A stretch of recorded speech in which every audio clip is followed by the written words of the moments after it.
로마서 14장. 믿음이 약한 사람을 받아들이고 논란이 있는 문제에 단언을 내리지 마십시오. 자기가 가지고 있는 믿음에 따라 모든 음식을 먹는 사람이 있지만 믿음이 약하여 채소만 먹는 사람도 있습니다. 모든 음식을 먹는 사람은 채소만 먹는 사람을 업신여기지 마십시오. 또 채소만 먹는 사람은 모든 음식을 먹는 사람을 비난하지 마십시오. 이는 하나님께서 그를 받으셨기 때문입니다. 여러분이 누구이기에 남의 종을 판단하십니까? 그가 서 있든지 넘어지든지 그것은 자기 주인이 관여할 문제입니다. 종이 서 있게 된다면 그것은 주님께서 그를 서게 할 수 있기 때문입니다. 어떤 날을 다른 날보다 더 중요하다고 생각하는 사람이 있는가 하면 모든 날이 다 같다고 여기는 사람도 있습니다. 이럴 경우 사람마다 자기 마음에 확신이 있어야 합니다. 어떤 날을 더 중요하게 여기는 사람도 주님을 위해 그런 생각을 하는 것이고 어떤 음식이나 다 먹는 사람도 주님을 위해 먹는 것입니다. 그는 음식을 먹을 때 하나님께 감사한 마음을 갖습니다. 음식을 가려 먹는 사람도 주님을 위해 그리하며 그 사람도 하나님께 감사한 마음을 가집니다. 우리 중에 자기 자신만을 위해 사는 사람은 한 명도 없으며 자기 자신만을 위해 죽는 사람도 없습니다. 우리가 산다면 그것은 주님을 위해 사는 것이고 죽는다면 주님을 위해 죽는 것입니다. 그러므로 살든지 죽든지 우리는 주님의 것입니다.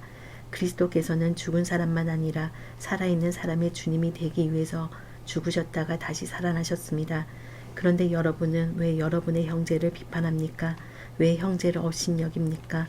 우리는 다 하나님의 심판대 앞에 설 사람들입니다. 성경에도 이렇게 기록되어 있습니다.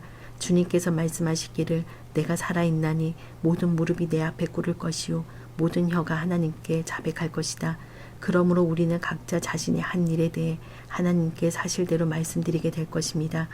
그런즉 다른 사람에 대해 심판하지 맙시다. 우리가 더욱 힘쓸 것은 형제의 길에 그를 넘어지게 하는 것이나 장애물을 놓지 않겠다고 결심하는 일입니다.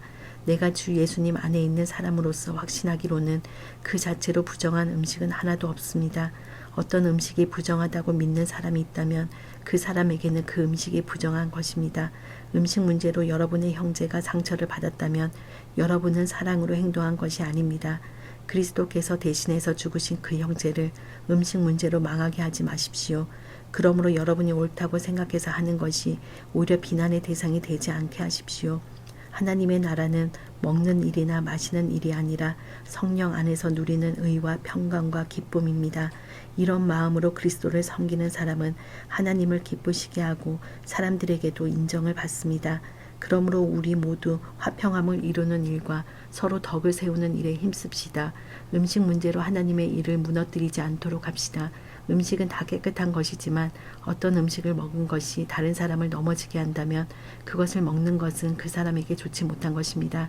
고기를 먹는다거나 술을 마신다거나 그 밖에 여러분의 형제를 넘어지게 하는 일은 하지 않는 것이 좋습니다. 여러분에게 어떤 신념이 있다면 그것은 여러분과 하나님 사이의 일로만 간직해 두십시오.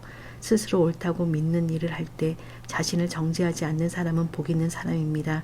그러나 의심을 하면서 먹는 사람은 정죄를 받은 것입니다. 그것은 믿음에서 나온 것이 아니기 때문입니다. 믿음에서 나오지 않는 것은 다 죄입니다.